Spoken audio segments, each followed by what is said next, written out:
मेरे प्यारे विद्यार्थियों, आपको ज्ञात ही है कि मैटर दो प्रकार के होते हैं, सॉलिड एंड फ्लूइड्स। फ्लूइड्स दो प्रकार के होते हैं, लिक्विड और गैसेस। लिक्विड की स्थिति होती है can flow does not have a shape of its own, जबकि गैस जहाँ भी रहती वो अपना ही आकार परिवर्तित take the shape of the container. Fluid at rest force normal to surface, जी ऑलवेज नॉर्मल लगता है। इम्पॉर्टेंट क्या चीज़ हमको याद रखनी है, at the free surface of liquid direct under gravity is in container is horizontal, fluid exert a force on surface of its contents perpendicular. Fluid pressure में क्या होता है कि normal force per unit area is called pressure. तो अगर हमको pressure निकालना है किसी जगह पर स्टेशनरी पर, तो उसकी स्टार्टिंग वैल्यू P0 होगी और एच अगर नीचे चले जाएंगे तो उसमें एच रो जी या डेंसिटी है रो, इसको जोड़ देंगे तो उस जगह पर हमको आपकी डेंसिटी प्रेशर मिल जाएगा। Pascal principle, pressure applied on any part of enclosed fluid is transmitted undiminished to every part of the fluid. P is equal to force upon area, जैसा हम पहले पढ़ चुके हैं। आर्किमिडीज का प्रिंसिपल बहुत पुराना, हमको सबको याद रखना है। जब कोई बस डुबोई जाती है तो वो पूरा डूबती है या आधी डूबती है या आधी डूबती है, उसके द्वारा हटाया हुआ जो भाग होता है, उसके द्वारा जो द्रव्य होता है वो उसमें भारी कमी को बताता है। अर्थात जो आपका है apparent weight equal to true weight minus upthrust के है।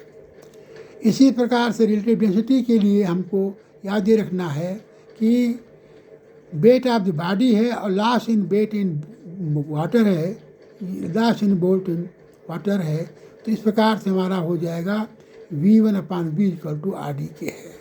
तो इस प्रकार से हमने प्रश्न हल करने का प्रयास किया है जो आज काफ़ी अच्छे इम्पॉर्टेंट हैं। A black iron density 5 gram पर सेंटीमीटर क्यूब आप सही इतना complete submerge in water. Apparent weight निकालना हमको है, apparent weight equal to weight minus upthrust हो जाएगा। आपका टू वेट में 3 बार 5 है, चौथी बार 5G हो जाएगा। अपथ्रस्ट में 3 बार 5 होके जिस मल्टीप्लाई हो जाएगा।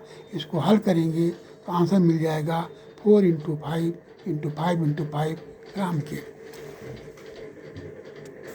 The neck and bottom of a bottle are 0.5 centimeter, 4 centimeter in diameter respectively.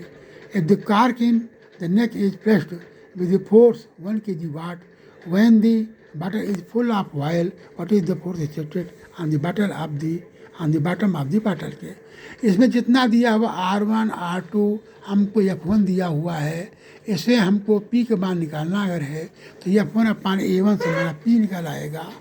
P की वैल्यू हमारी निकल जाएगी।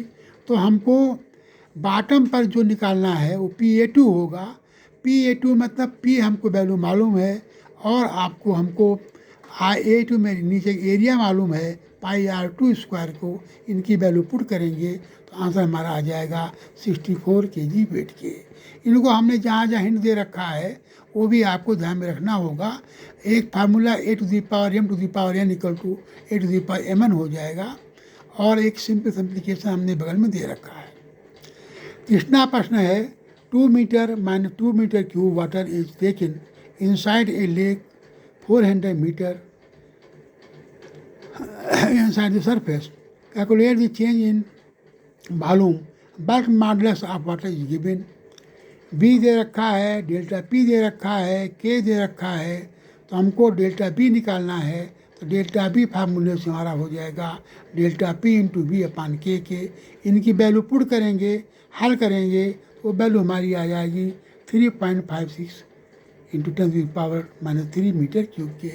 विद्यार्थियों, इस प्रकार से ये थोड़े से प्रश्न हमारे ज़रूर हैं, लेकिन ऐसे प्रश्न हमारे नीट के एग्ज़ाम में आने के बहुत चांसेस हैं।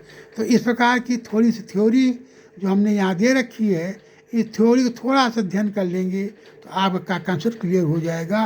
तो ऐसे प्रश्नों को, अन्य प्रश्नों को आप हल करते रहिए। धन्यवाद विद्यार्थियों।